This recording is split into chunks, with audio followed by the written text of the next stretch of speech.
What is your will, my master?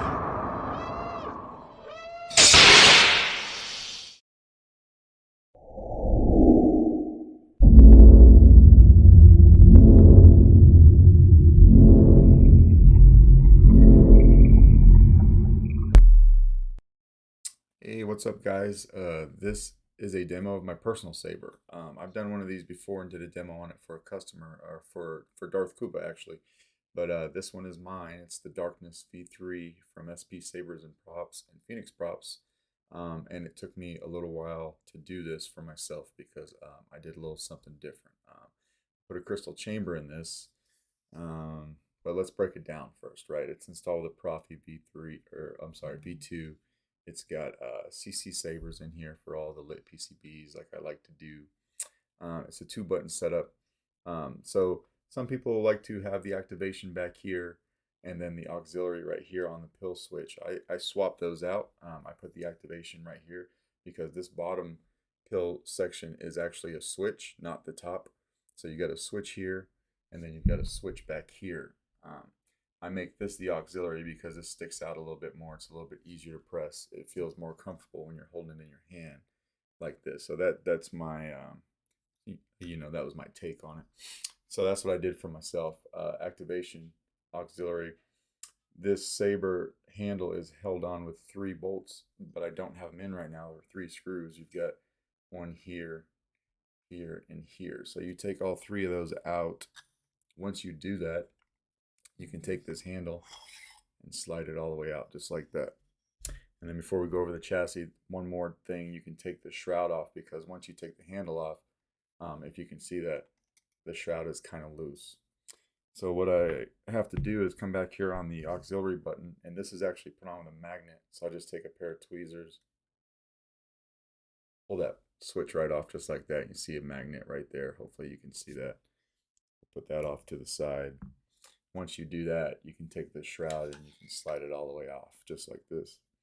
And then you're left with the fully exposed saber, right? So your engine part up here, which is something I really like that Sean did, is it's all metal. This is all aluminum engine.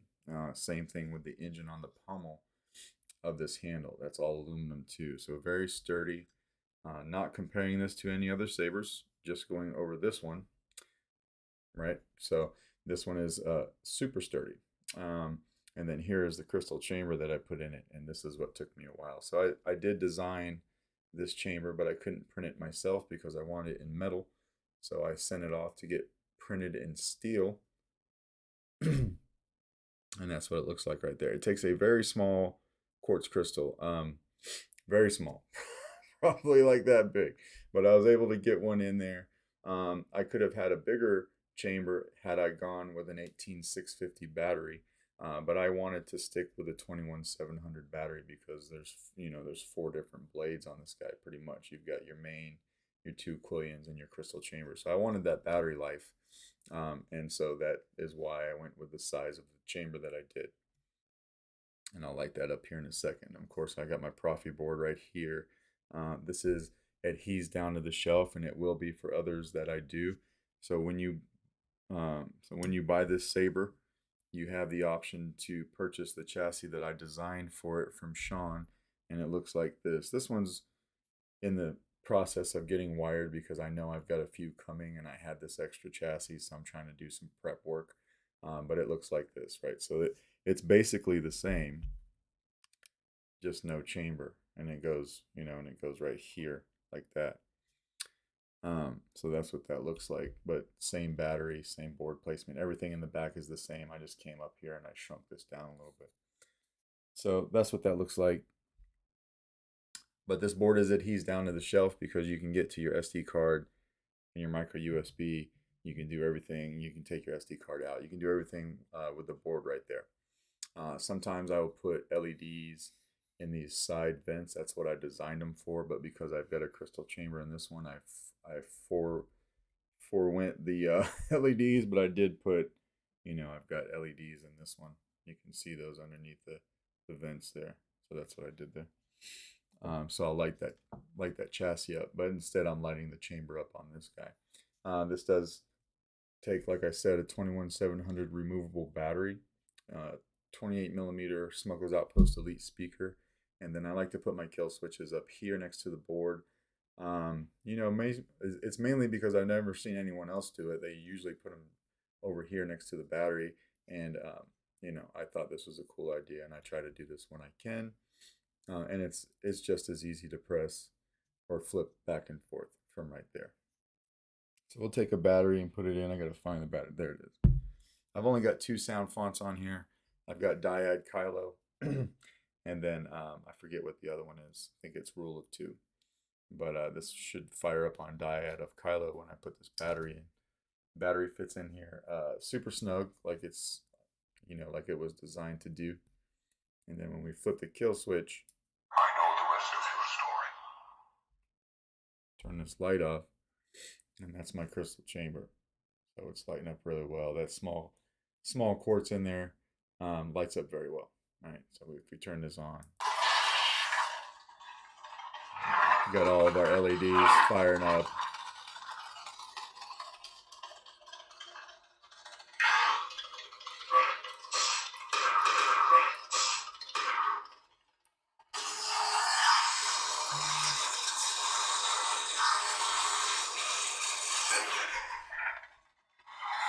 Just like that. So yeah, that thing is doing exactly what I wanted to. It's just kind of, I think this is a heartbeat when it's off, and then goes to solid when the blade is on. But it does react to the auxiliary button being pressed. All right, so now we just need to put this thing back together. So to do that, you want to take your shroud. I'll just put it back on here. It should pretty much snap right in place, right? It's very easy to do. And then once we do that, we can take the handle, put the handle on. There is a notch right there. You can see that notch. That lines up with the switch area. So you know exactly how to line this up.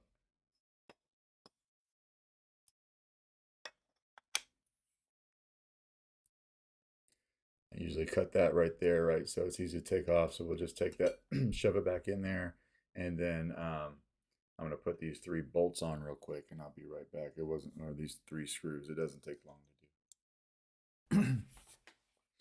So now I've got those 3 screws on, you know, that 1, 2, and 3. The last thing I want to do is come over here and put my button on, or my switch that's got the magnet on it, and you can just throw it right in. Good to go, right? Wherever you are hard to find. This thing is super loud. I do have delayed ignition on my Quillian, so if I just come over here and hit my activation button,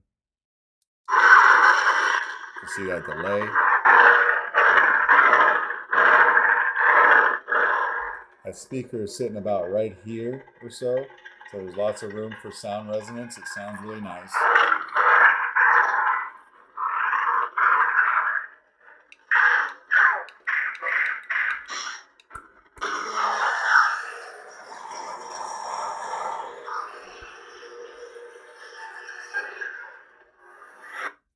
So you can purchase the side blades for this, which are these right here, and obviously I have them. I did build these up so that I could put them in the Saber and demo them as well.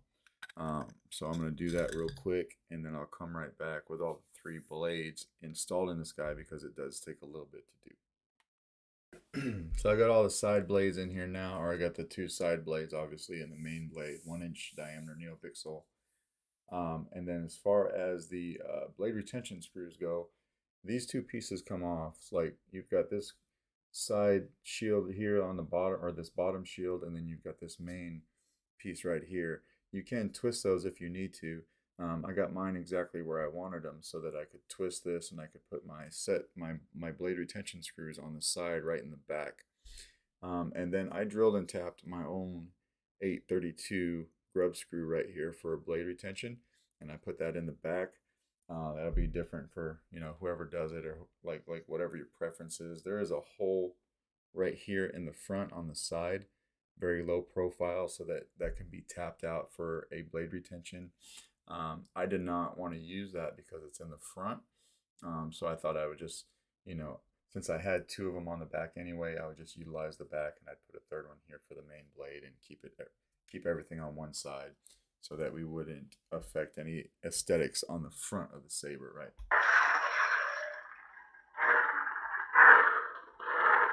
Solid as can be. Easy to press the auxiliary.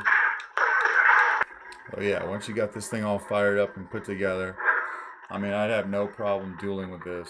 I don't personally duel. It's just not something that I do. All my sabers are shelf queens, but this is extremely solid, right? This is an extremely solid saber. Auxiliaries, easy to press back here.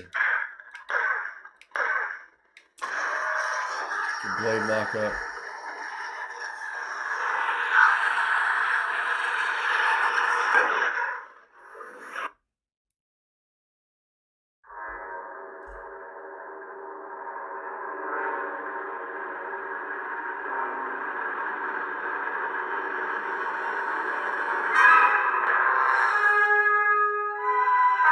Sound chat is coming through nice and strong.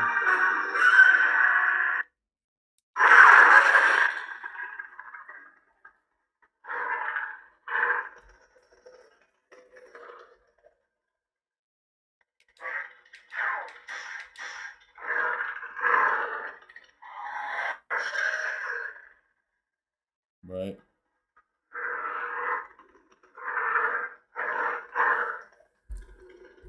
So everything's working like it should here. Altogether, this is a super nice saber. The second Crossguard that I've owned, the first one was a Corbanth 2.0, and I got rid of that one pretty quick. I didn't even install it. I sat around and thought about it forever.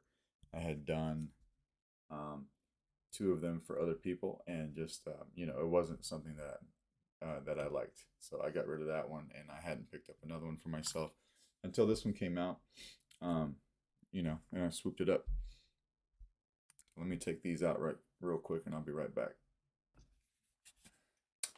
All right, got those blades out. So yeah, this is my second Crossguard. I just picked it up from Sean, and I had an opportunity to work with him on it just for the electronics portion. So I played a super small role in this just by designing the chassis. But hopefully you guys out there that are doing this for yourself and you picked up that chassis, you find it fairly easy to do. And we'll just go over, killing the power. I already took the 3 bolts out while I was off camera. Still got the crystal pulsating until I come over here and flip the kill switch, and now everything is good to go. So yeah, that is basically my Darkness V3 with crystal chamber. It's the only one out there with a crystal chamber because this this is mine. But hopefully you enjoy this video. Thanks for watching.